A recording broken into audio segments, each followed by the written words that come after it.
야, 국회가 보이죠? 아르헨티나 국회인데요. 와, 꽃들, 가든. 우리나라도 좀 이렇게 해가지고, 우리나라도 국회 다 갈 수 있습니다만 일반인도 좀 아름답게 이렇게 좀 꾸몄으면 좋겠는데, 여기서 투어를 오후에 한다 해서 한번 와봤습니다. 와, 가까이에서 본 국회 모습이고요. 원래 월요일 날인가만 제외하고 화요일부터 금요일까지는 1시에 또 국회를 개방해 준다고 알고 있거든요. 국회는 그래도 이렇게 좀 멋있는 게 좋은 것 같아요. 민주주의의 산실이잖아요. 그동안 얼마나 아르헨티나의 민주주의가 군부 정권이나 과거에 그런 걸로 참 어지러웠잖아요. 근데 지금은 민주주의가 조금씩 진행되고 있잖아요. 물론 경제적으로 굉장히 어렵습니다만 가이드와 함께 시내 여행을 한번 해보려고. We have tours in English and in Spanish. Como les dijimos antes, tenemos tours en español y en inglés. In the 5 dictatorships of the 20th century of Argentina, the Congress was closed. Yes, longest streak of democracy in our country's history. Holds the 2 chambers of Congress. The representatives that we call diputados, there are 257 of them, and every one of them represents approximately 160,000 Argentinians. The senators, there are 72 of them, 3 per province, regardless of how many people live there, and they get elected for a longer period of 6 years. So the Senate is a little bit more conservative in this sense, yes. But what I would like you guys to pay a little attention to is the style of his architecture, which has this eclectic Greco-Roman style of architecture. Because, well, I would like you guys to imagine that this building was commissioned by the national state less than 20 years after its establishment. So that institution was still fighting to become the legitimate power inside our country. And they were certainly fighting violently, but they were also fighting at the symbolic level. So this idea of obtaining these symbols of the Greco-Roman culture of authority, power, order, which were the values upon which they would like to fund this society, this country they were working on. Yes, we're going to see quite a lot of this during the tour. These people trying to obtain these symbols of distinction and to show them to everybody else to assert their position in society. Okay? This monument behind me is a very famous monument in Buenos Aires. It's called the Monument of the 2 Congresses. Not because of the Congress that is behind, and this is a common misconception in our city, because the Congress building houses the 2 chambers of Congress, so naturally this is why people believe it is not. It is called the Monument of the 2 Congresses because of the 2 constitutional assemblies that laid the ground for a later constitution, the assemblies of 1813 and 1816, which did not last in time very long, but they did pass important pieces of legislation. They abolished all nobility titles, abolished the Inquisition, established the national symbols, and they declared the freedom of the womb. From that moment on, the sons and daughters of the slaves were born free, without forgetting that by 1810, the year of our Revolution of Independence, 30% of the inhabitants of the city of Buenos Aires were African slaves. Nationwide, slavery was never big here, as there were no big plantations that would require intensive labor. They were just owned by rich families as a symbol of status, but from that moment on, slavery started dying out. So about these 2 congresses in which this monument is in honor of, they were not done under the name of Argentina. That did not exist by that time. They were done under the name of the United Provinces of the River Plate. Actually, the first official mention of Argentina came in the Constitution of 1853, which, by the way, Buenos Aires was not part of. And the name Argentina comes because, well, among the Spanish conquerors, there was a myth that a parallel discovery was to be made, as they have found a golden kingdom in Mexico. They were supposed to find a silver kingdom up the Paraná River. Of course, that was just a myth, but nothing like that ever existed. But you know, in Latin, silver is called argentum. So the name had been widely used in the area until the late 1700s, in which a man called Martín del Barco Centenera wrote a long poem in which he will mention the Argentine coast, the Argentine land, the Argentine mountains. So eventually they used that for the Argentine Confederation of 1853. So about this monument, it's very thick in contents, represents many of our national symbols. It's very boring, so I don't stay here for long. And I also take this opportunity. I would like to show you my favorite work of art in the city. Do you happen to recognize this statue? Yes. It is The Thinker by Rodin. Actually, this is one of the 3 originals that was casted during Rodin's life. Not just during Rodin's life, but also under his supervision. The other two are in museums almost exclusively dedicated to the author, one in Paris and one in Philadelphia. And this one sits almost forgotten here. If you ask people of Buenos Aires if they remember this incredible treasure is sitting right here, I can guarantee 99% of them has forgotten about it. There are more than 20 fingers around the world, but this is the only one of its size in South America. And it is a very special one. It was commissioned to the artist himself. Do you know Rodin, by the way? Rodin. Yeah? I'm butchering my French right here, but you know this. He was, for the ones who do not, the most famous French sculptor of the end of the 1800s, the beginning of the 20th century. He's often regarded as a link between the classic, the neoclassic, and the modern. He was an admirer of Michelangelo, and it shows. I really like this statue. It has this universal expression, and it is at the same time so deeply personal. Just a personal thought over there.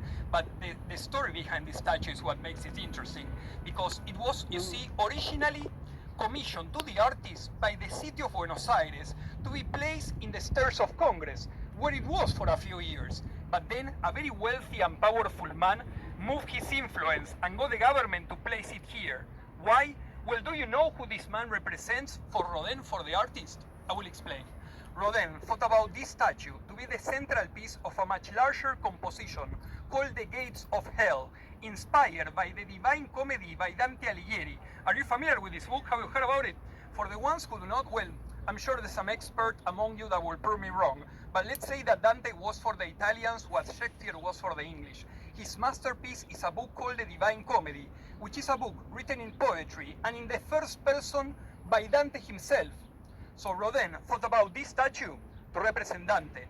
Well, that man that moved his influence and got the government to place this here, he was completely obsessed with Dante Alighieri and his Divine Comedy. He was actually doing a building, making as much reference as possible to this book, which is that building over there. The second one, the one with a strange tower and a lighthouse at the top, across the street. Can you see? Not the first building, but the second one. Can you see it? Yeah. Well, as you can appreciate, that lighthouse at the top is in eyesight view from this monument. Okay? When we get there in front of the building, I tell you more about this connection. I promise there's plenty more. This way, guys. Let's go to the shade. At the back, please remember to leave a little room. Right. Thank you. No, it's okay. Wherever you can, but with a little room. De Mayo, or the May Avenue, as our independence revolution that started in May. This avenue was, in a sense, the birth of a later generation of our oligarchy. People that had become very rich a little later than the traditional sector of the oligarchy, but also wanted to join that highest place in the social hierarchy. So all these families that were new money wanted to build buildings in this avenue in an architectural style that was so classic, so European, so cultural, it would make them look more respectable. So they started doing these strange kind of buildings. For instance, this one was finished in the 1910s, and some architects friends I was talking to about it, well, like everything in Buenos Aires, it's matter of discussion, the style of this architecture. Everything in Buenos Aires is eclectic, it's a mixture of styles, yes? If some of my friend architects say that this is a neo-Renaissance style of architecture, others say it's neo-Italian, Florentine style of architecture. It certainly has the Italian loggias, it has Greek sculptures over there. Because you know what happens when people become suddenly rich? They often try to surround themselves with culture, trying to turn one kind of capital into another, because status and recognition doesn't come from how much money you have, but from what you do with that money, yes? So all these families wanted to build buildings in this avenue in an architectural style that will bestow them and their families with more recognition. But you also know what happens when people that became suddenly rich and try to surround themselves with culture, they often fail at it, don't they? Because they have bad taste. So they agree to these strange mixtures of styles that you will never find anywhere else in the world, which in my opinion are fantastic, aren't they? Buenos Aires has this strange mixture of styles that you will never find anywhere else in the world, and they were done by these rich families, really sparing no expense. The best materials, the best architects, and the best craftsmen of the world were brought here to make them, often from Italy and France. So I don't know if you've been through a new construction working in the city, but it's like cardboard, yes? And these buildings were done with a quality of craftsmanship that you just cannot find today. Yes, so these buildings, they've been here for 100 years and they are going to be here long after. Our new buildings are nothing but rubble. Yes, but if you allow me, I would like to speak 1 minute about this, because in spite of their quality, Buenos Aires is still losing a lot of its architectural patrimony. What happens is that these beautiful mansions and palaces, or even buildings like this one, well, they were built by the end of the 1800s, the beginning of the 20th century.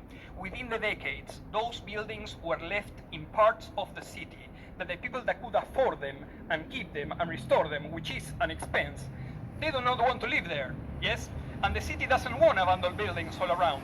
So many of them are being demolished to make these preposterous glass buildings. So maybe you come back in 20 years and I will be telling people that Buenos Aires was a beautiful and elegant city, but the old Buenos Aires is still there. If you're a tourist like me, after the 2 or 3 days you're in the city and visited the famous part, then you start walking around, Buenos Aires was made to explore. You are probably going to visit San Telmo, Retiro, Recoleta. Well, I invite you to explore Montserrat, San Nicolás, my old neighborhood of Balvanera over there. You will find architectural jewels next to architectural crimes. Yes, I admit it. But Buenos Aires is full of absolutely amazing buildings. I invite you to explore them and find them. But the building I wanted to talk to you about is the one across the street, the one with the strange tower and the lighthouse at the top. Can you all see it? That building is very famous in Buenos Aires. It's called Palacio Barolo, as the man who commissioned it, Luigi Barolo. He was an Italian immigrant. This man came to our country with some money. He wasn't poor, but here this man made a fortune. He made a fortune with fabric making, with textiles, yes? And this man, he was a Freemason. You know Freemasonry? Yes, yes, yes. You know what I'm talking about? Yeah. It's like the stonecutters in The Simpsons. Sorry for that remark, but some people get me, people my age at least. Well, so for the ones who do not, Freemasonry is kind of a semi-secret organization of often rich and influential people that will trade their friendship and their favors. Well, this man was a member of an Italian branch of Freemasonry, and this branch of Freemasonry was obsessed with Dante Alighieri and his Divine Comedy. All the rituals or their symbols were run around this book. So in one of those meetings, Barolo found an Italian architect named Mario Palanti, also a member, and together they set to the task to try to make a building doing as much reference as possible to the Divine Comedy. So they made this. You know, the Divine Comedy is a book written in poetry, in the first person by Dante, and describes Dante's soul trip through the afterlife, through hell, then purgatory, then heaven, in the quest to find the love of his life, Beatrice. Yes? So this building, ground floor and 2 basements, they represent hell. From floor 1 to 14, they represent purgatory, and from 15 to 22, they represent heaven. The style of his architecture, like everything in Buenos Aires, is matter of discussion between the architects. Some of them say it's Art Nouveau, other ones say it's Neo-Gothic, others say that Palanti did something new. The tower is of Indian Islamic inspiration. And at the top, you can see a lighthouse that represents the 9 pairs of angels that in the book represent God. So as for a few years, we are not allowed as a group inside the building anymore. You can go inside by yourself when you're just walking these streets. You can enter the building, the lobby, which is, by the way, entering hell. Yes, but you can do it by yourself for free. So let's go right in front of the building so we get a better view and I complete the story for you guys. And as I told you before, everything in this building makes a reference to the Divine Comedy. The amount of symbolism is completely overwhelming. The building is 100 meters tall, the same amount of chants as in the Divine Comedy. And you know, this book is written in poetry, and poetry has a certain mathematical proportion to it. Well, Palanti, the architect, tried to use this proportion as far as he could for the whole building. Every room, every vault in this building has a mathematical or proportional reference to the Divine Comedy. He designed until the last doorknob to have some. It is, by the way, not explicit. You have to know what you're looking for. Art historians, mathematicians, architects get obsessed with this building and keep on finding reference to the Divine Comedy. It's really impressive. For instance, in this building, there is no elevator that will get you to the top. Every elevator stops at 14. So you have to get off, walk a few meters, and get into another elevator, because you are not allowed to go to heaven before going through hell and then purgatory. But there's more, because this building Well, it was commissioned, designed, and built by these two men that were Italian right after the First World War between 1919 and 1923. And in spite the war was over, these two men believed that Europe was doomed for destruction. They were not that far. Well, so their secret intention of these two men, Barolo and Palanti, was actually to save from the wreckage of Europe that they believed was coming the remains of Dante Alighieri and bring him here. They prepared this building to be Dante Alighieri's secret mausoleum. So Barolo came here, bought the two brand new buildings that were built in this site, bought them and demolished them. It had to be here because in the Divine Comedy it says that beneath the axis through which the souls reach heaven, the axis of ascension, which is in the middle of this lobby, there is an underground river flowing. Well, below the two basements of this building, there is an encased river flowing into the Rio de la Plata, el Arroyo Tercero del Medio, that in the colonial time was just a stream, by that time was already encased. Also, in the first days of July, this building is perfectly aligned with the Southern Cross, which is a constellation you can only see from the Southern Hemisphere. And by the end of the Divine Comedy, it says that Dante's soul, in his final ascension to heaven, pointed to a 4-star constellation. So these two men connected the dots and believed that this was the place where Dante should rest. So they started with the construction, and during construction, Palanti, the architect, designed a statue of a condor bird carrying Dante in his back in his way to heaven. So mysteriously, Palanti, the architect, left the construction site and traveled to Italy, especially to cast his statue. And I say mysteriously, because by this time he had all the technical capacity to create this statue here. He didn't need to go to Italy. Nevertheless, went there, cast the statue, came back, and when he arrived, the statue was stolen right away. Stolen. Then Barolo committed suicide. He wasn't an old man at all. He was in his 50s, left no suicide note, so some people believe he was murdered. The official story, not the official, but the story that everybody seems to believe in Buenos Aires is that he committed suicide because they missed the date of opening of the building that was going to be held according to plan in the 600th anniversary of Dante's death. And they missed the date for over a year. But well, after Barolo's death, Palanti, the architect, kept on working here, finished the building, then traveled to Montevideo, Uruguay, where he found another rich man called Salvo, an Italian member of the same organization, that paid him to do one other of his buildings, which he did. A building that appears to be a twin brother of this one. Has any of you been to Montevideo? Or are going there afterwards? You are going afterwards. Pay attention in Plaza Independencia, there's a twin brother of this one. Actually, that building is built on a corner, so the mathematics and proportions are different in this sense, but I challenge you, from the outside, like a twin brother. The man who paid for that building, Salvo, the building carried his name, by the way, he was killed in a car crash before the completion of that second building, in an event that some people suspected foul play. Nothing in time was proven about this, so this only adds to the mystery. Well, after that second building was finished, Palanti, the architect, he went back to Italy. He was a fascist and actually a personal friend of Mussolini. Presented Mussolini with these projects of monumental and super complex buildings, and to be safe, Mussolini will always approve, and then nothing was actually, well, passed for construction. Okay. Well, as all his projects were cancelled,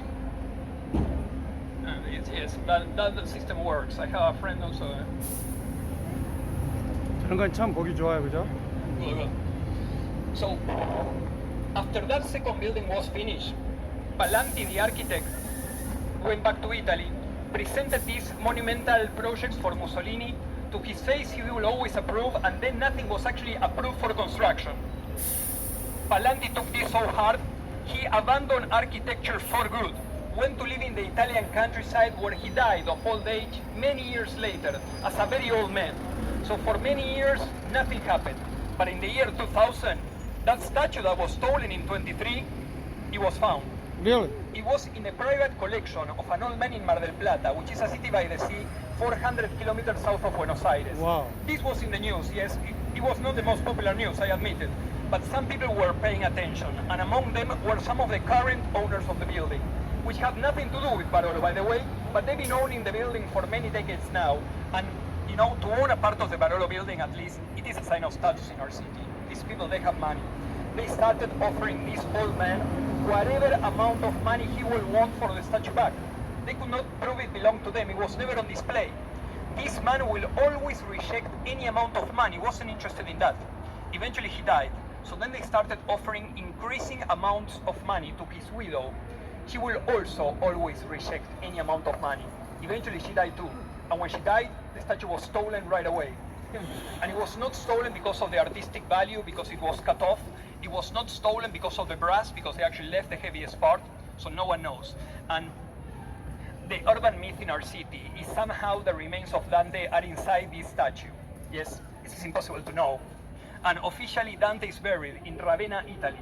But as he was a Florentine, Florence always demanded his remains, and he was lost a couple of times in history, so no one knows. And well, the Italians will not go there in Ravenna to check if Dante is there just for us, yes? But if you happen to go to some antique store and found it, well, sound the alarm. We will be paying attention.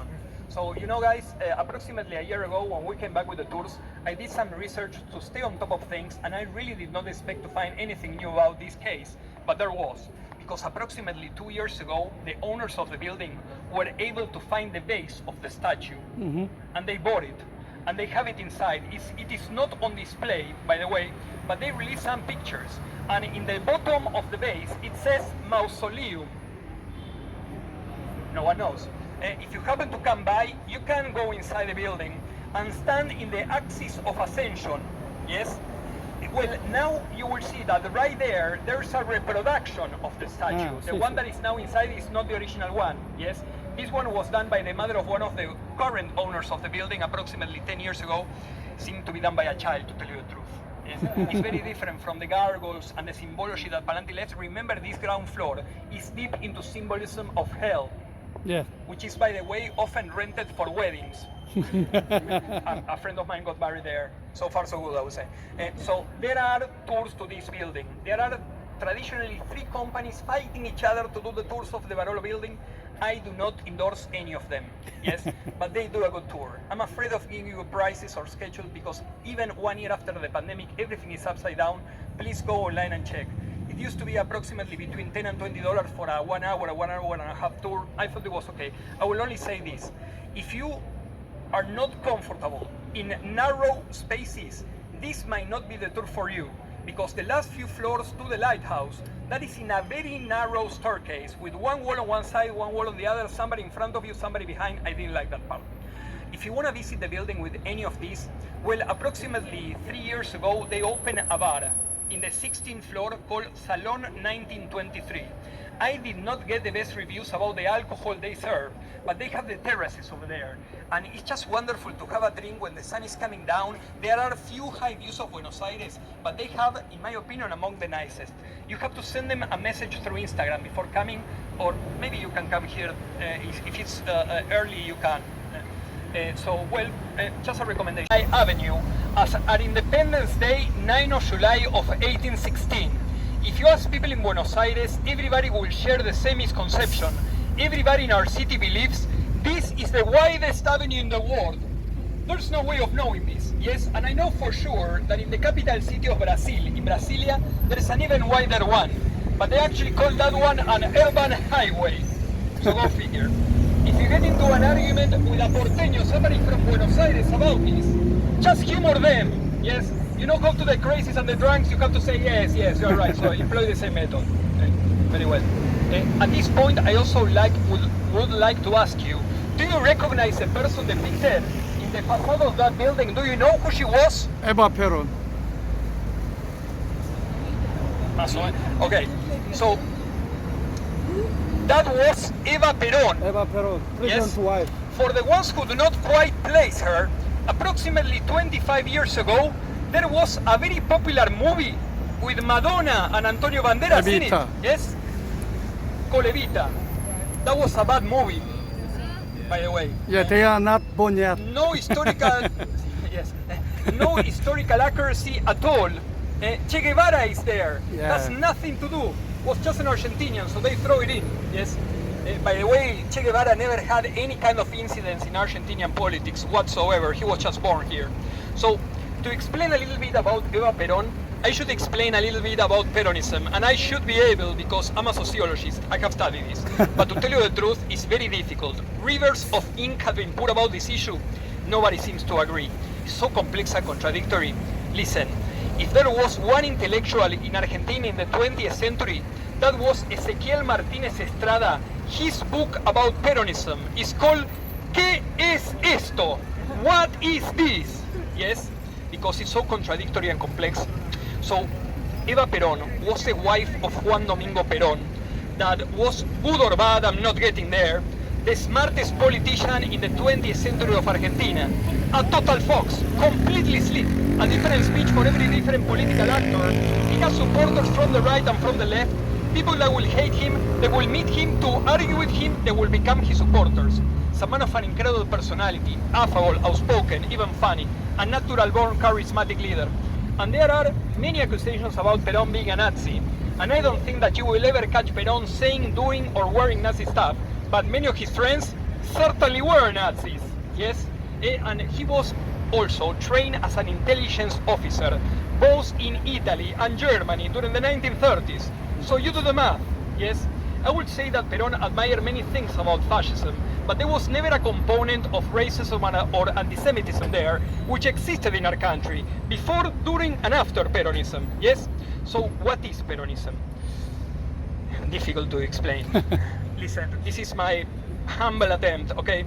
So Peronism is a project of society, a political project, that will never imply the fighting in between the classes. It's not about the clash of classes, it's about the alliance of classes. This means owners keep owning the factories and the lands. Workers keep working for a salary. They get paid for their time of labor. But the state intervenes in the economy to ensure a welfare state. Yes? To ensure the workers will have a higher purchase power and a social upwards mobility. So I hope you understand that Peronism introduces a very complex political matrix, because on one hand, it can claim it favors workers. On the other, it only does enough for them not to cross the border into socialism. Yes? Yes. Number one objective in Perón's political career was fighting communism. Yes? But not fighting violently. He wanted to provide the working class with a movement that was from and by them, away from communism. Yes? In this sense, I will try to explain it. Peronism is so complex because it breaks the traditional political camps, the right and the left. In this sense, the orthodoxies hate Peronism, yes? The orthodox right sees Peronism as collective bargain agreements, trade unions, unity of the workers, yes? The orthodox right hates Peronism, higher labor cost. Well, the orthodox left, the communists, they hate Peronism like nothing more in this planet, because from their perspective, they understand that Peronism caters to the people they were supposed to be leading into revolution, and Peronism is not about a revolution. It's the best anti-revolutionary tool ever invented, yes? Because all the workers are Peronists and not in Argentina, the Communist Party gets 3% of the vote and they're celebrating on the streets, yes? So the communists hate Peronism like nothing more in this planet, yes? Well, this also leaves room for a right wing and a left wing inside Peronism too, to make matters worse. Because you see, in this, again, oversimplified way of explaining it, Peronism is kind of the party of pragmatists. It is leftists that they relinquish the idea of a revolution for workers' rights. They see, listen, all the workers are Peronists in Argentina. We should be Peronists too and try to influence them into the left. Yes? So there's Peronism from the left. Well, there's Peronism from the right too. Yeah. Because I'm not saying it delivers, but at least promises Peronism good, paying, safe jobs. So there's a lot of people that want to preserve this. Also, Peronism is protectionist, so it produces a lot of business opportunities. Yes? So there you go. There is Peronism from the left, Peronism from the right, and anti-Peronism from the left, and anti-Peronism from the right. Okay? So everything. Okay. Yes, Peronism is the ultimate catch-all party. Yes? Okay. So Eva Perón becomes a massively important figure inside the Peronist movement. She's given by her husband the Ministry of Welfare, so she was in a position to do a lot of good, and she did. Yes? By this time, a 13th salary was established, a paid vacation, severance pay, women's vote came to be. That was not a Peronist thing, but it came to happen during Peronism. But everything was done in a cult of personality 40 style campaign, yes, in which, for instance, well, children will learn how to read and write Eva Perón's name even before their own. It is impressive to see the school books of this time. They go, Evita loves me. I love Evita. This is how children were told how to read and write. And if you were awarded a house, which in my opinion is a good thing, well, you will meet her in person. She will in person give you the keys to your new house. Everything was done in a personal relationship with the leader. They went far beyond. By this time, they inaugurated a city called, well, Evita City, in the outskirts of Buenos Aires. This place now has grown and spread out, but if by the time Evita City was inaugurated, you could fly by and look down, you will see that the entire city had the shape of the profile of her head. Can you understand this? Nobody really see it. Well, they place it near the airport, but you understand this mindset of going further in their ideological struggle? Yes? Well, Eva Perón was loved by the working class people, and at the same time absolutely despised by the middle class and the elite. She was actually the daughter of a man of the oligarchy and one of his mistresses. That will make her intolerable for the high society throughout her life. She was never recognized by her father and never officially allowed to use his surname. Well, the middle class used to hate Eva Perón very much too, because what happened during this time is that that social distance between them and the people that were traditionally below, the working class, got a lot shorter. As those people were started to being able to afford kind of the same things. Maybe taking a little vacation in the same place where the middle class was taking a vacation. So that for the middle class is unacceptable. And you see, Argentina is one of the countries in Latin America with the biggest percentage of middle class. And I would say that Buenos Aires is a city that looks at itself as a middle class city. They really hated Eva Perón. She died in the city of Buenos Aires, July 26, 1952, of uterus cancer at the age of 33, only being 6 years active in politics in our country. So the people in the city of Buenos Aires really hated Eva Perón. The morning after her death, the city woke up all graffitied with the phrase, "Viva el cáncer!" So it was really raw. If you take the morning tour, you'll end up by the Recoleta cemetery where she lies surrounded by her enemies. And actually, if you now take the tour to the Recoleta cemetery we're offering, well, over there you will hear the story of what happened to Eva's body after she died. You know, she was embalmed, then put in display, then stolen, then subject to necrophilia, black magic rituals. You'll hear this blood-curdling story if you take that tour. Don't miss it if you can. I tell you more in our future stop. So, okay guys, our next stop is very famous obelisk. Have you seen it before? Yeah, Loma, We're very proud Istanbul. of it. Yeah, this year. Is often made fun of by the rest of the people in our country because they will say we have a phallic symbol in the middle of our city. Well, maybe that's true because, you know, in 2005 an anti-AIDS campaign put on a giant condom over it. So, yeah. Well, the obelisk has become an integral part of our city and a beloved symbol. It is a monument for the 400-year anniversary of the foundation of Buenos Aires. From the first foundation, actually, from that one in 1536 that was destroyed, yes, this was built in 1936 in under 60 days by a Sherman company, and people hated it at first. There was even a vote in the city congress to demolish it. Fortunately, they did not. A mayor of Buenos Aires decided not to by that time, so we still got it. People hated it at first. They said because it has nothing to do with Buenos Aires architecture. Well, if you investigate this a little further, you will see that Buenos Aires doesn't have an architecture, right? It's more like the juxtaposition of very different styles that gives it its personality. So I think our buildings are kind of like us, product of a mixture, individually beautiful, but altogether kind of a mess. Probably realize about this. Well, the obelisk is a place for a spontaneous celebration. If your football team has become champion, your political party has won an election, everybody will come here to cheer. Nobody has to invite you. It is agreed upon the place for celebration. For protest is Plaza de Mayo. Yes? Yes. And you know the biggest ever celebration that ever happened here was in 2018. You know what happened that year? Exactly. It was the most important football match in football history. The final of the Libertadores Cup. We won the final! Guys, I cannot tell you 2018. what my life could have been. You know what happened in 2018? You follow football? Well, what happened is that after 70 years of history of the most important tournament in America, the Libertadores Cup, where the champion of every country plays to see which is the champion of America, our Champions League, Right. River and Boca, the two biggest teams of Argentina and from the city of Buenos Aires, met in the final. I cannot tell you what it was like. Oh. Completely blown out of proportion by the media.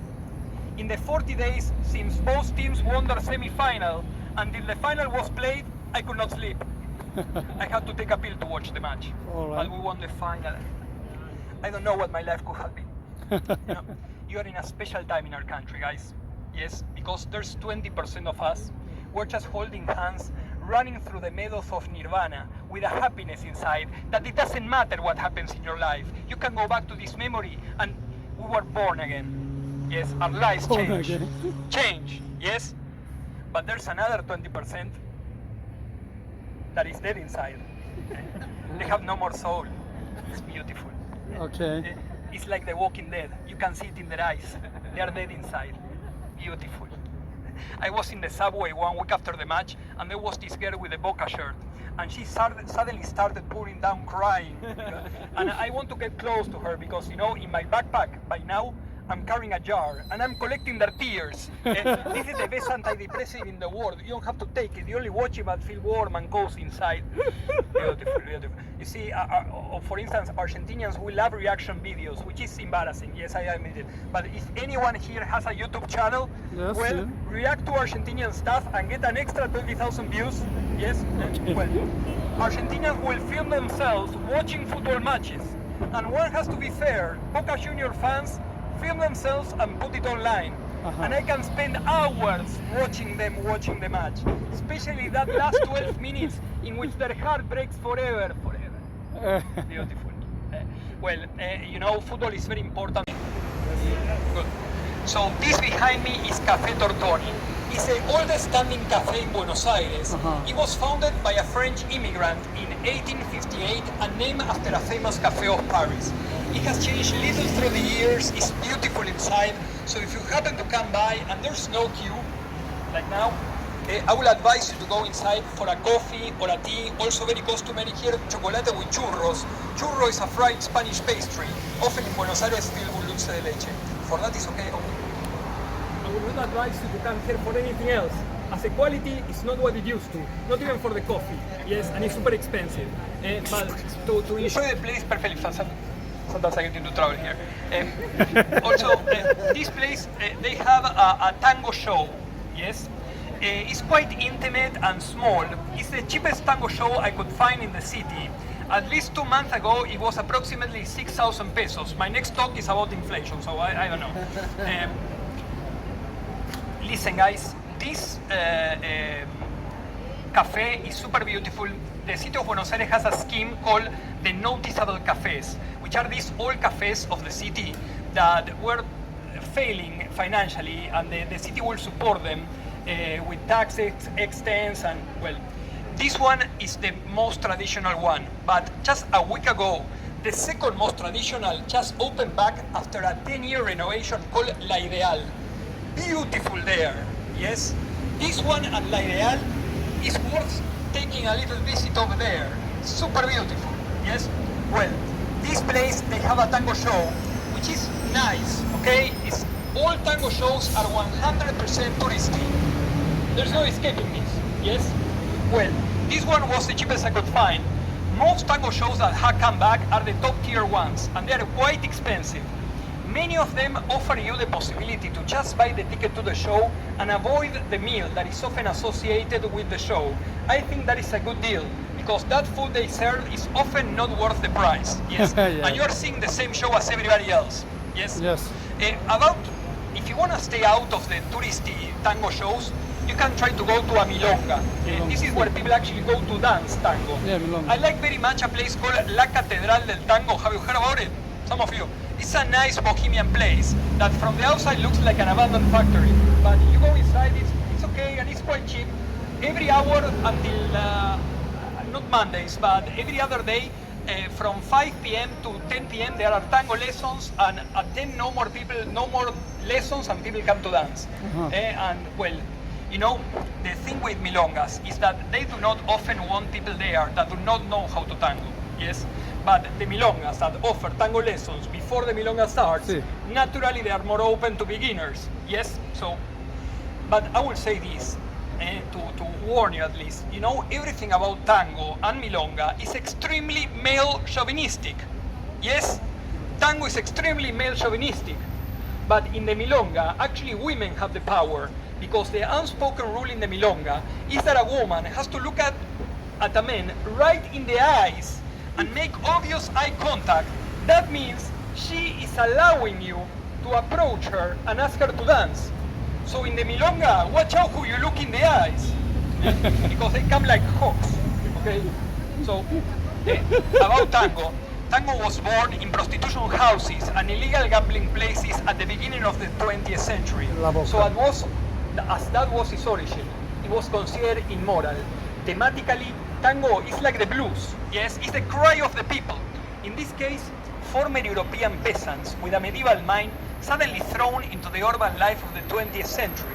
So these people were now facing existential problems that 100 years before were only available for the princes. Yes, so tango uses its technical perfection developed in Europe in execution and in composition, but strip it from its aristocratic pretensions. So for instance, as Shakespeare put his character, the prince, holding the skull, wondering to be or not to be, tango is more about Don Mateo, the jury perman, wondering what do I do with my life now that she left me. Yes, that is a conflict of tango. Tango was also, the fuel of tango is whiskey and cocaine, yes, has always been.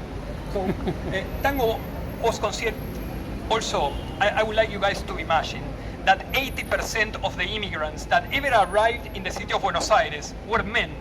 Yes, so in this society of violence and delinquency, but also incredible creativity, tango came to be, was born. Yes.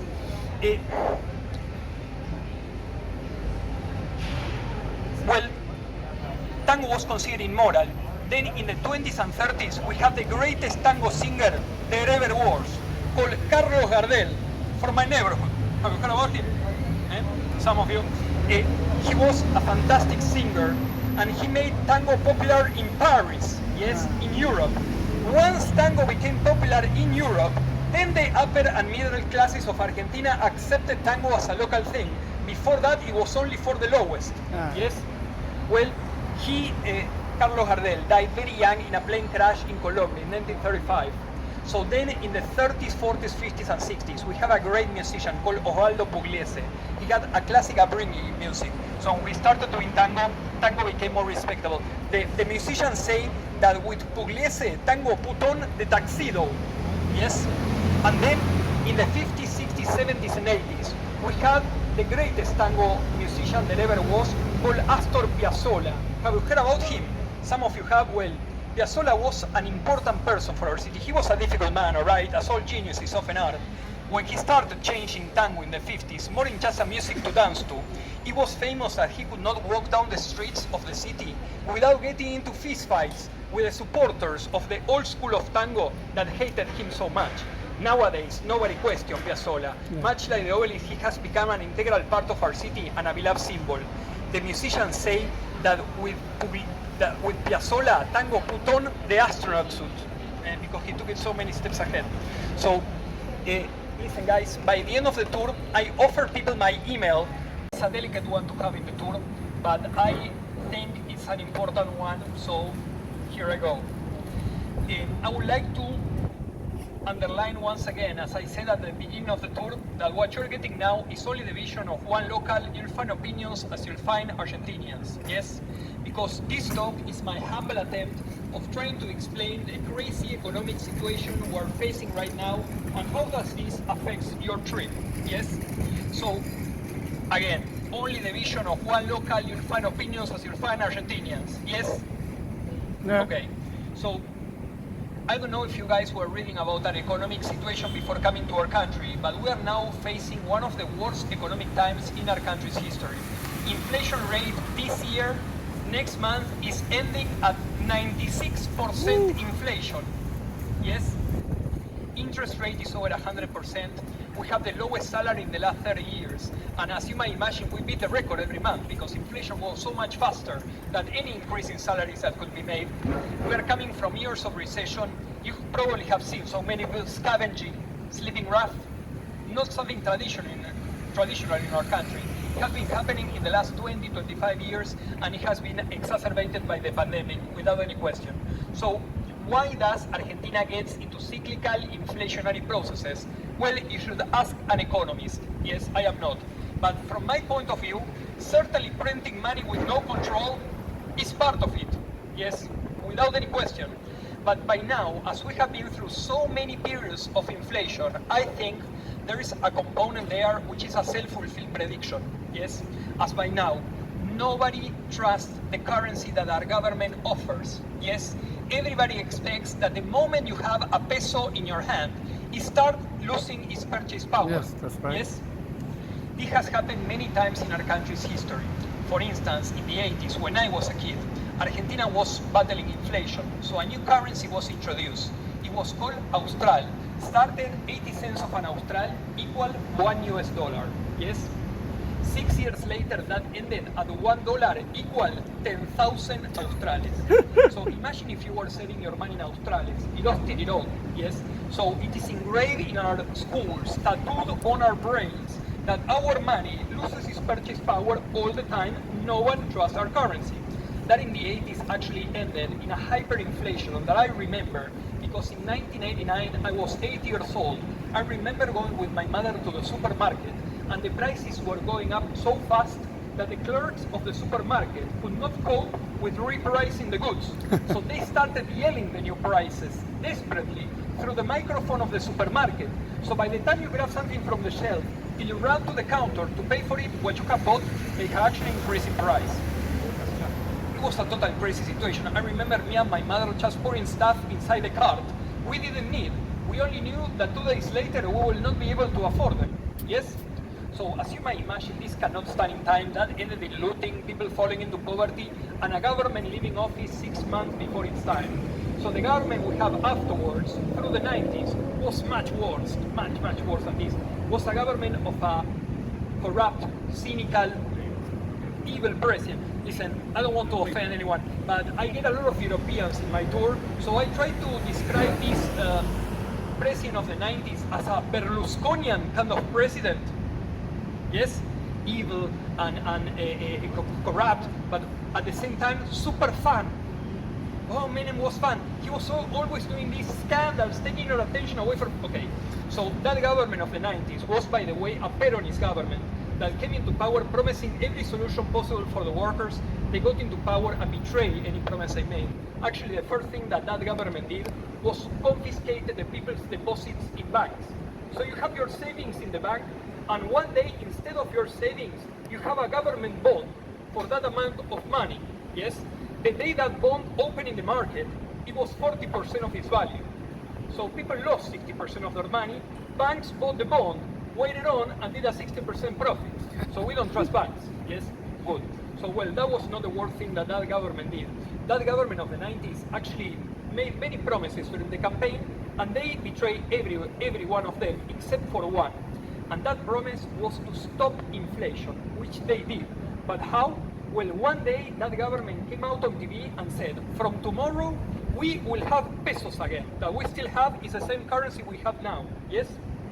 And they said every peso will be worth $1, backed by the reserves in the central bank. So what happened 1 minute after this? Terrible. Every Argentinian that earned a peso went running into the bank and changed it for $1. Common sense. Yes? No. Well, that destroyed our national industry truth, because imagine that from one night to the next morning, our money became artificially extremely valuable. This made every import very cheap. Our local industry could never compete with these cheap, good quality products. They went pretty much bankrupted. But I hope you guys understand, by this time, every Argentinian thought the same way. Even an employee or the owner of the biggest company, if they have money after their expenses, every peso running into the bank, change it for $1. Yes? this also allowed for a financial speculation, like Argentina was giving away dollars, yes? Well, by the end of the 90s, there were no more dollars in the central bank. So the government started asking for foreign debt like crazy to keep on funding this perverse system. IMF. By 2001, nobody will lend Argentina $1 more for this. We defaulted on our national debt. That ended with 50% of Argentinians living below the poverty line, 20% unemployment, several years of recession, and a total breakdown. Listen, if you are with me for the end of the tour, which is coming, there's an end to this, I promise, yes. I will explain what happened in 2001 by the disintegration of all this system, because I was part of the very, very, very, very small part of the protest that came afterwards, yes. But by this time, by the year 2000, the money had become so expensive, yes.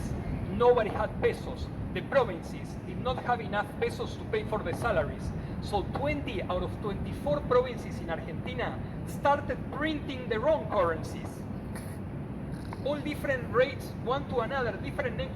It was a nightmare, yes. Okay, so what happened next is that Argentina in the early 2000s faced a much more favorable economic international situation. As the price of the commodities, what we produce and sell to the world, the prices were soaring, almost twice, well, what they were afterwards, and in numbers comparable to what they are now, which are very high.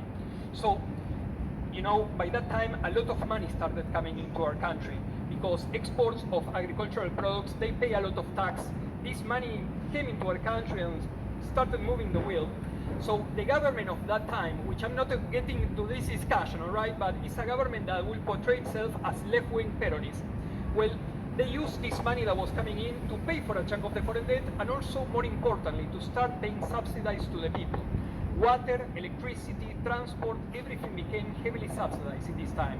They started paying a subsidy per children in poor families if the mother will present a vaccination certificate and later on a school attendance certificate.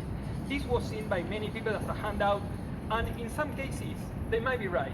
Also, you know, it happens in our country. You know, these networks of corruption, you know how sometimes subsidies are paid to political clients, yes? You know how this works. I pay you the subsidy, you vote for me, you have to pay back a little part of the subsidy to the local political leader. Well, so it happened, yes? But you see, with 50% of our people by that time below the poverty line, the nutrition of a whole generation of our children was in danger. And the nutrition you do not get in your first 3 years of life, you carry that disadvantage in your brain for the rest of your life, yes? So what that government did, in my opinion, and with the support of the opposition, by that time was kind of unquestionable. So, okay, Argentina is 70% internal consumption-driven economy. When people had money in their pockets, things work, yes? Well, that massive amount of subsidies being paid fueled a 5-year in a row economic growth, as per my age. The only period of growth we have experienced in our lifetimes. It will come to an end. You know what happened in 2008? There was a huge international downturn. The price of what we sell to the world suddenly fell by half. Suddenly no more money was coming in. And now the government was facing a huge deficit with all the subsidies they were paying. So how did they close this gap? By printing. You know what happened next? Inflation. Yes. Inflation shot up. It was more complex than the simplification, but the government lost the election, so then the last government came into power, which was a disaster. Listen, I'm not going to spend the rest of the tour just criticizing the last government, but they deserve it. The last government had an orthodox view of economy, and the orthodox way to fight inflation is recession, which is coming around the world. Yes, so we had a recession, and 290% inflation on top of that, so it was bad. So they lost the election, so then the current government came into power, which was a disaster since that. Listen, I'm not a supporter of this government, and they have shot themselves on the foot at every step of the way. But in a sense, one has to recognize that the pandemic hit, and we lost like 12% of the GDP in a month. Yes. So the government started printing to keep on the government at least afloat. What you're seeing now is consequences of all of this. If you're interested, by now the government is pretty much done for. It has 14% approval. The president has been abandoned by the coalition that took him to power. And well, the opposition is in total disarray. So nobody knows what is happening next year for the elections. It's an extremely uncertain time. Fine. So how does all of this affect your trip? Okay, let's talk about money for a second. Well, you see, this government, the previous one and the one before, all of them with very different economic ideologies. They all by the end recognize there's a competition by the people and the government for the few dollars that are coming in. Yes, I hope you guys understand. In a 96% inflation, if you have some money spare from your expenses every month, you better buy US dollars. Yes, you keep your pesos for 2 months, you lose 15%. Yes, so everybody needs to buy dollars. Well, the government needs the dollars too because they need to pay for interest rates, and almost every government spends 50, 60, 70, 80 million dollars per day sending those dollars to the market to try to keep the dollar in relative control. Yes, they all recognize this is by the end unsustainable. So they all impose restrictions for Argentinians to buy and sell dollars legally. So immediately a black market sprung out that we call the blue market, okay, but it's black market. So from your perspective, there are two different rates of the dollar. Yes, there are actually 17, but let's talk about these two. So there's the official rate, which is only a fiction in the mind of a couple of government officials, which is 150, 145 pesos for every dollar. Yes, and there's the real rate of the dollar, which is the blue rate that every Argentinian has to deal with, which at least as for this morning, it was 318 pesos for every dollar. It's twice, yes? So do not use your credit card. Yes. Credit card still pays you the official rate. 3 weeks ago, the government came out announcing at every corner, saying the foreigner credit cards will be paid the blue rate. So far, nothing. Yeah. So do not use them because you are going to go back home and find a bad surprise. Okay? So do not use your credit card. Credit card pays you the official rate. Do not use the ATMs. ATMs pay you the official rate. They have a very low limit to withdraw money from, and they charge an obscene rate to use. Yes? So how do you get the blue rate? Well, if you brought cash with you, you're in advantage. You can come to the streets. Have you been to Florida Street? Well, there are hundreds of guys going cambio, change. Yes? We call them arbolitos. The literal translation is little trees. They've been there forever. What they do is illegal, but completely tolerated. These guys are all wise guys, so you just have to be awake when you deal with them. They cannot be stealing from people. There would be no longer a business for them. I don't know what they are doing now. Just pay attention, okay? They used to give false bills. By now, 1,000 pesos, our biggest bill, is $3. There's no much point into putting a lot of effort to counterfeit a bill that it has no worth, right? So I don't know what they are doing, but just pay attention, yes? The good thing about these guys is that they recognize no schedule. You can come here at 3 in the morning on a Tuesday and there's going to be one guy there changing money. So they can take you from some emergency, yes? Good. In the last 6 months, we have been recommending a place to change your money, which I would like to make it clear, we have no economic connection to these people at all. But I have been sending hundreds of people there. Nobody has come back with any complaint. This place is down Florida Street. It's Florida 860. You enter the gallery, it's a gallery. You enter the gallery, look for the shop 113 and ask for Pilar. And over there they change you the money, no problem at the street rate price. Okay? Good. The last way to get your money is my favorite one, and one that I feel happy that an increasing percentage of the tourists that are coming to the tour are already aware of this. You know what is going on with Western Union, Zoom, Asimo, yes? Western Union is very nice. Well, for the ones who do not, I ask you please, during our walks, for the tourists that did this, pass the information to the ones that haven't, yes? You make yourself a user in one of these platforms, and from there you transfer yourself money, and in a matter of 1 hour, you can pick up that money, already exchanged at the blue rate, or even in many cases, better. Yes?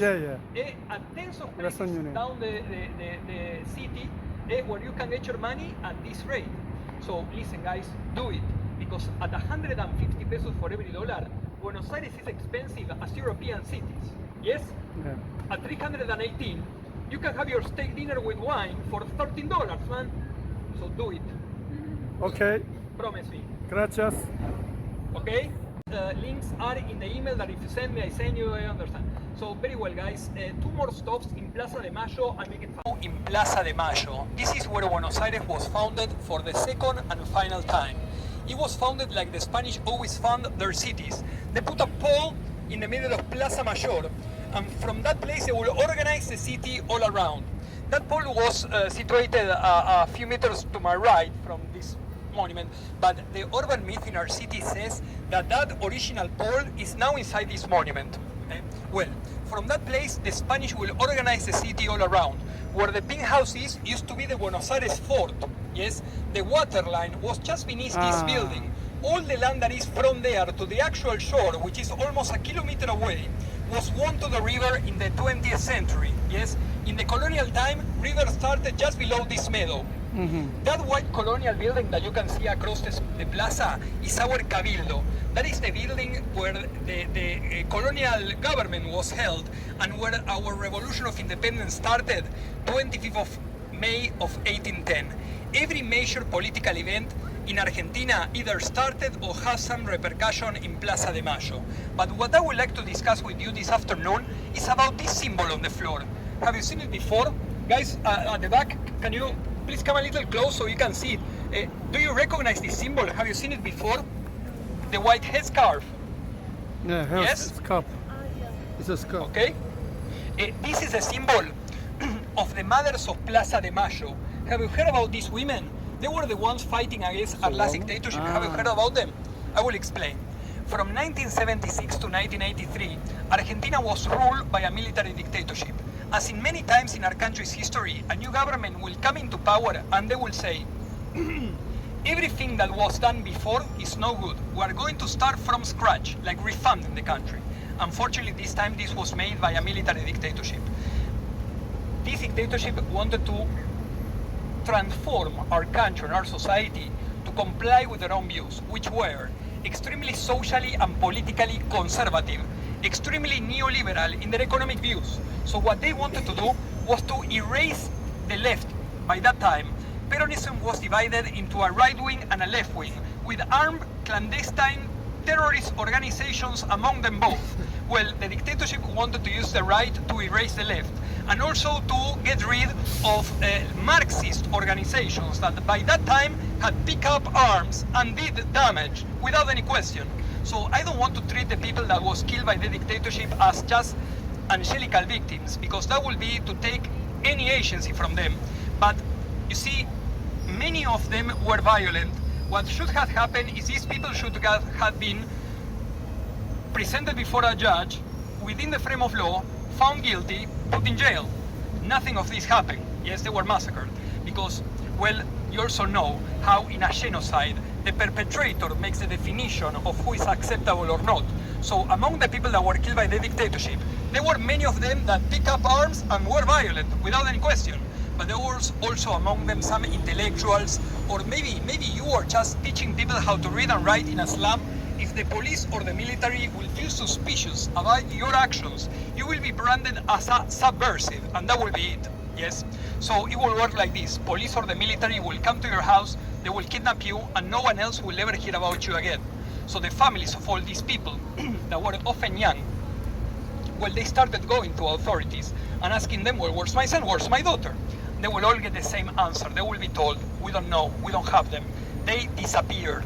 The word like that, desaparecido in Spanish, had been used in several other processes around the world, making reference to what happened here in the 70s. I don't know if you guys, maybe you guys remember, approximately 6-7 years ago, when they killed 43 students in Mexico. Some of you remember this news?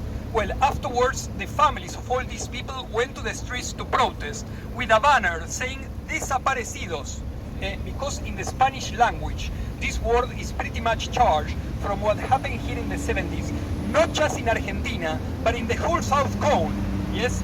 So, you see, Argentina is a deeply Spanish and Italian country. These are the biggest influx of immigration, and by far the greatest cultural contribution to our nation. So, in our society, we consider mothers to be sacred. I'm not saying that mothers in any other part of the world are worthless, all right? But certainly in our country, they occupy the central, untouchable position. Well, so the women, the mothers of all of these families that had missing relatives, they took upon themselves the task of trying to make their voice heard. The mothers of Plaza de Mayo organized themselves, pick up this symbol, by the way, which is, I'll explain the origin. Well, you see, this happened in the 70s. Most of the people that were kidnapped and killed by the dictatorship by this time, they were in their 20s and 30s. So 20 and 30 years before the 70s, there were no disposable diapers. People just use a piece of fabric and wash again and again, yes?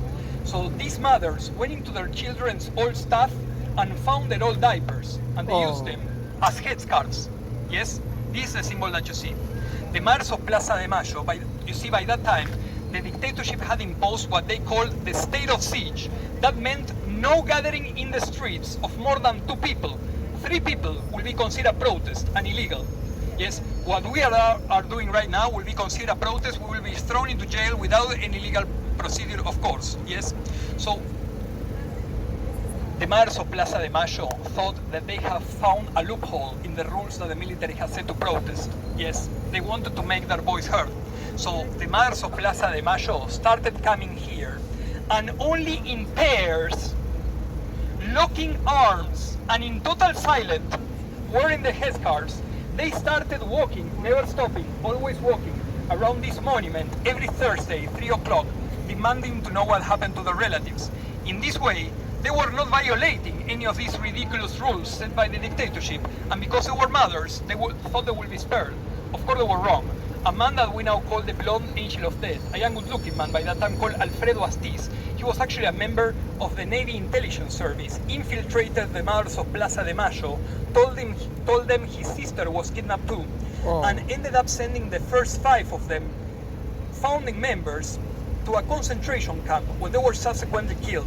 By the way, the method of killing in the area of Buenos Aires was after interrogation and after torture. People will be drugged and then thrown alive from planes into the river, the flights of death, they will call them. By now, the physician of the Navy that used to apply the injection, he has confessed, he's in jail in Spain.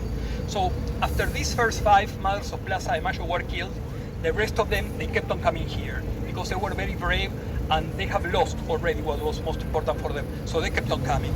By this time, the people of Argentina and from Buenos Aires, but Argentina in general, started realizing the human rights abuses the dictatorship had committed. Economy was a disaster too, as the dictatorship had bailed out the banks. This became the national debt of the Argentinian taxpayer. Well, the last attempt to clinch onto power was the idea of the War of the Malvinas, or as the British called them, the Falklands, yes? This war is the only war fought by Argentina in 1982, the only war fought by Argentina in the 20th century. And it was the brainchild of this dictatorship trying to remain in power because you see, these islands off the coast of the Argentinian Patagonia, I don't know if you have them in your mind map, well, after a brief period of Argentinian sovereignty, they were militarily taken by the British in 1833, and Argentina has always demanded them back. It is written in the Constitution, and it's the only thing we all Argentinians agree on, yes, from the right or the left. So as you might imagine, every government so far, when they are losing support numbers, they will turn to this to try to unify the people behind them, yes? Well, the dictatorship took this as far as they could. They declared the war, which was a disaster. 650 Argentinians died in this war. Yeah. By that time, Argentina did not have a professional army. We had what we call a mandatory military service, in which every child, every male child, between 18 and 19, had to be 1 year in the hands of the army.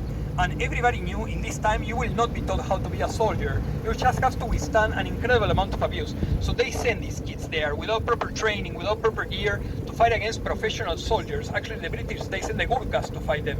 So Argentina lost this war. And after the war, the dictatorship now lost all the little support they ever got, so they have to leave power. So then a democratically elected government came into power that in 1985 sent the top brass of the army and the police to trial and then to jail. If you're interested in this period, there's now a movie out called Argentina 1985, which is on cinemas, but it's an Amazon movie. So if you have that Amazon Prime platform, it is there. Yeah. I have my criticism with the movie, but I thought it was quite interesting nevertheless. So if you can, watch it. I recommend it. Fine. So the top brass of the army and the police were put into jail.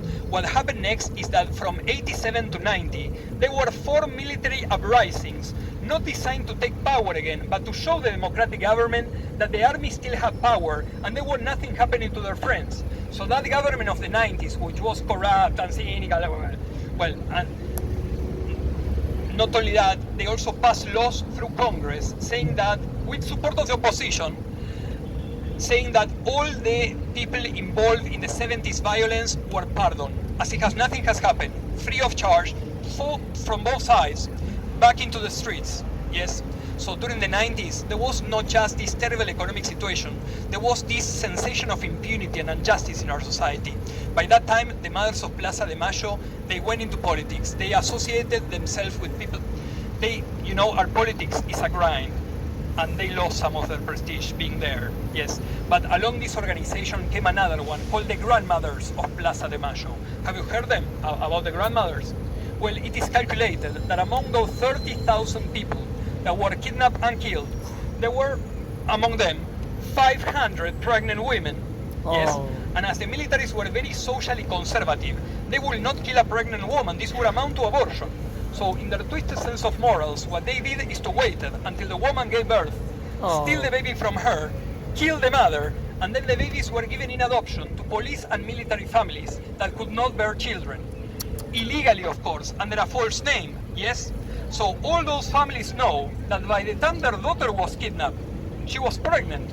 Or the girlfriend of their son, when she was kidnapped, she was pregnant, yes? So they know for sure they have a relative running around, living a different life, educated by the enemy, under a false name, yes?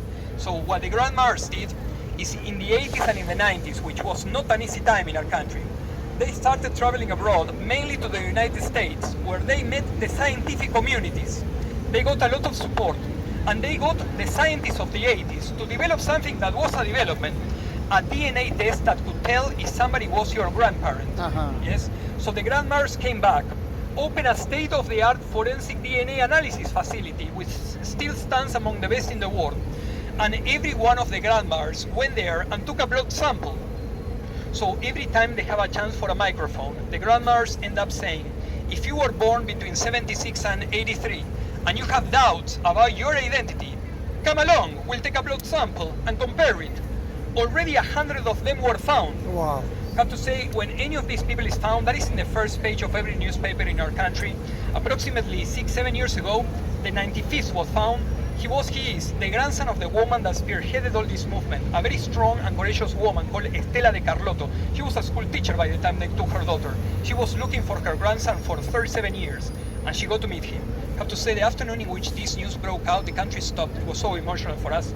I would say by now, after all this blood under the bridge, by now, after the dictatorship, I think Argentinians have now reached an agreement on the playing field. As not even the supporters of the dictatorship, which they're out there, silent but out there, not even them will accept another interruption in the democratic process. Bravo. So by now, I think in the short or middle term, this is absolutely impossible. Argentinians have reached an agreement in this sense. Okay, very well, guys. Government works, supposedly. Yeah. And listen, by the way, I've been doing that joke with every government, and it always applies. Yes. There's a common misconception in our city that we believe the pink house is pink because during our civil war, one party was associated to color red, the other one to color white, so red and white, pink, right? Not true. It wasn't actually white, it was white and pale, so all together it should be like a lavender or something. The real reason is tradition. You know, during the colonial time, everything in Buenos Aires was built in adobe, which is a mixture of mud, straw, and common ore. So in a humid weather like this, everything eventually dissolved. By this time, they found the cameca paint out of cow blood, fat, and lime. Cooking it together, it will smell terrible. But with that, you will paint the walls, and they will resist the rain. So the pink color is tradition. By the time they did the pink house, they have pink paint. Yes. That one, that little balcony that slightly sticks out right in front of us, is a famous Evita balcony. Her office was just behind that balcony. Evita balcony. And that is where Madonna did the Don't Cry For Me Argentina speech. I know. Which Evita never said. She never said anything like that. Yes, that is a theatralization of the speech in which she was relinquishing her candidacy for vice president. Yes, she knew she was already very sick. She was not going to make it to the elections, right? Actually, the that last speech was in 9 of July Avenue, and the final resignation came in a radio address. So all of that is a theatralization. Fine. So the last issue on the tour, I incorporated because people started asking me questions about it, and well, I thought it was important. The questions are always around the issue of Well, why are there so many barricades or fences around the pink house? As you might remember, Congress was Sí, fenced sí. too. Sí. The monument in front of Congress, fence, this one too. And actually, if you came here approximately 5 years ago, you'll find Plaza de Mayo barricaded down by half, right? Well, so why it is like this? When it all started? Well, this all started in the unrest of 2001, 2002. I don't know if you remember when we were speaking about the economy, the end of the 90s were a disastrous time in our country. 20% unemployment, 50% poverty, several years of recession, and no perspective for any kind of future by that time for our country. It was very, very hard. The economic situation started deteriorating, especially in 2001. By the end, the pay chain got stopped. So maybe you were working for some normal business. One day, your boss did not have money enough to pay for your salary. Yes? So even the people in the middle class, suddenly by the end of 2001, found they have no money in their pockets. For some people in the middle class, it was the first time in their lifetimes in which they opened the refrigerator and there was nothing there.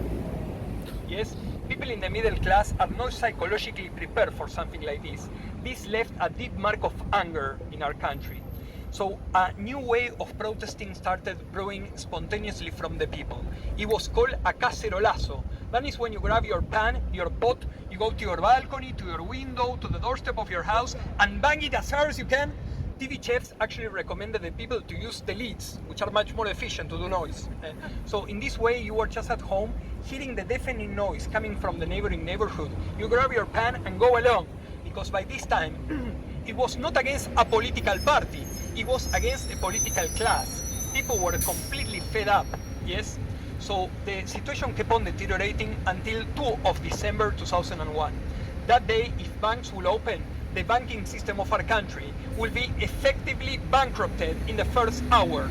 Since the time of the dictatorship till 2001 and through today too, the people pulling the strings in our country's economy were the big banks, yes?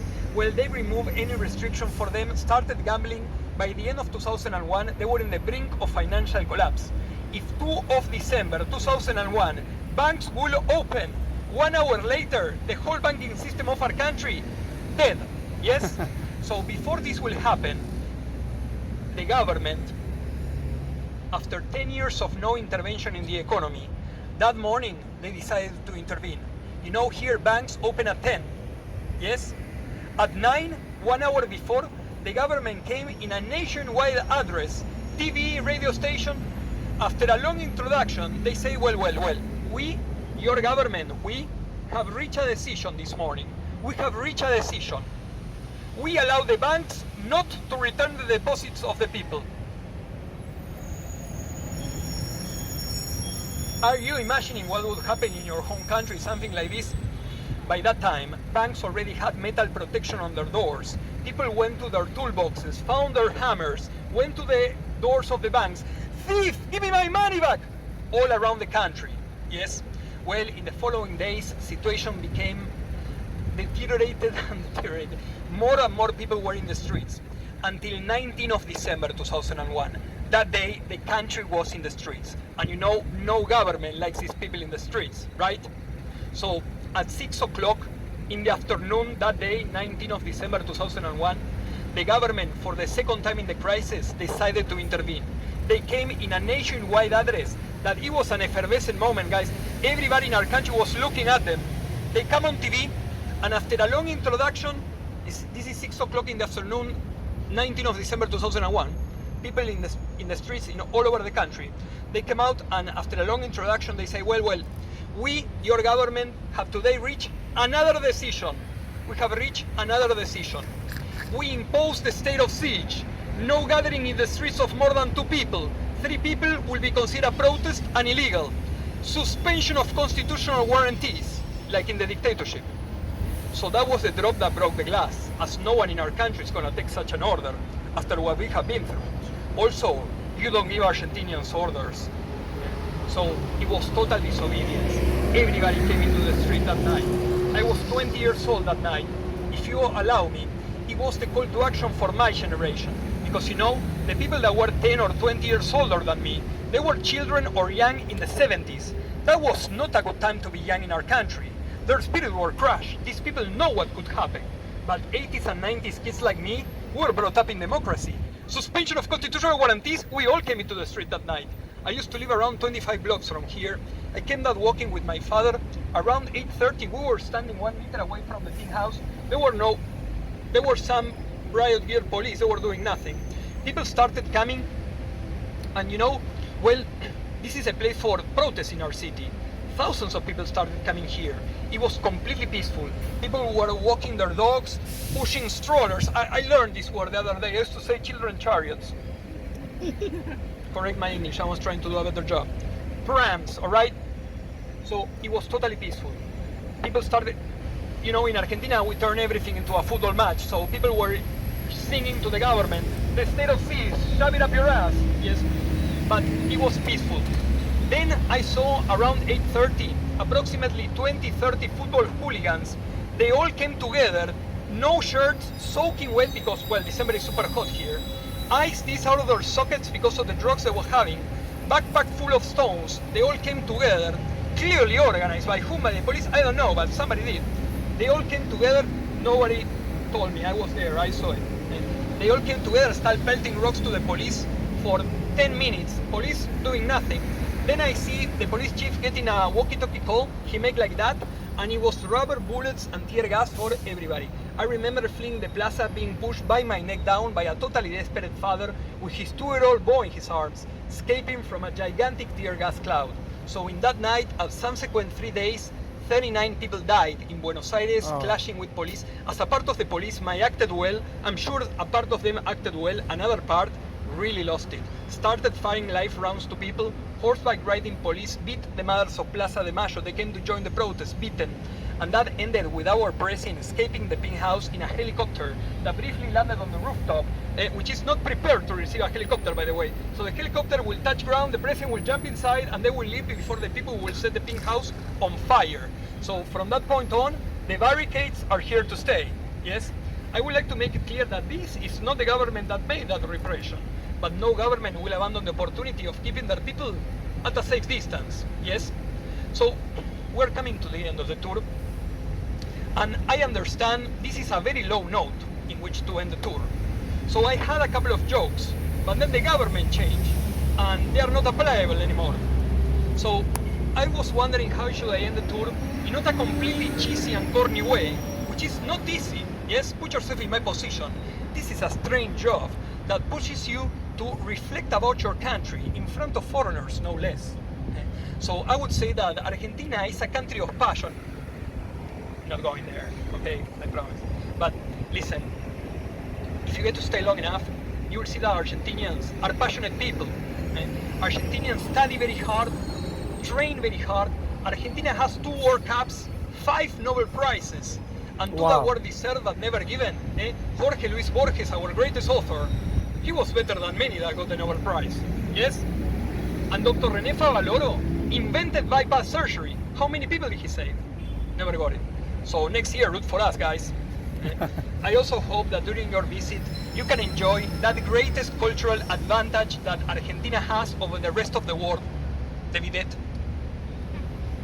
Have you seen this contraption next to Argentinian toilets? If you start using it, there's no going back. You will want to install one back home. In the living room if it's necessary. It's that important.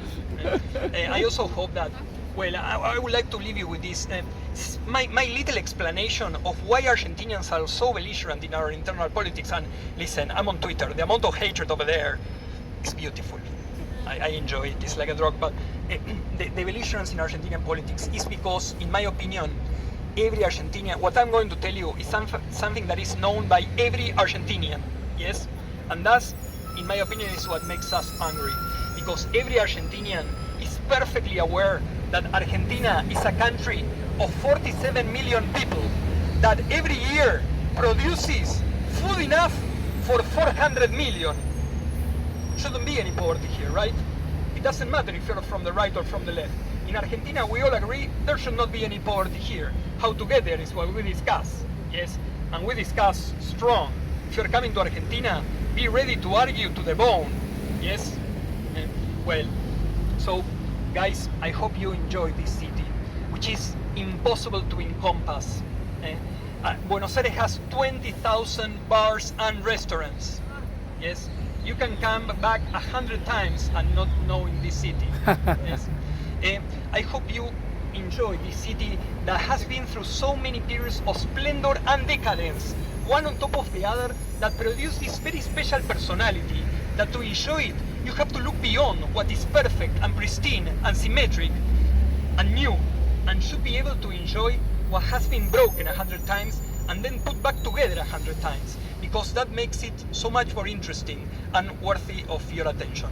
So thank you very much, guys. It was a pleasure to do. It was great. It was great. Yes.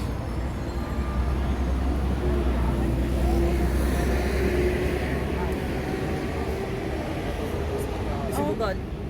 Do you have- Is it working?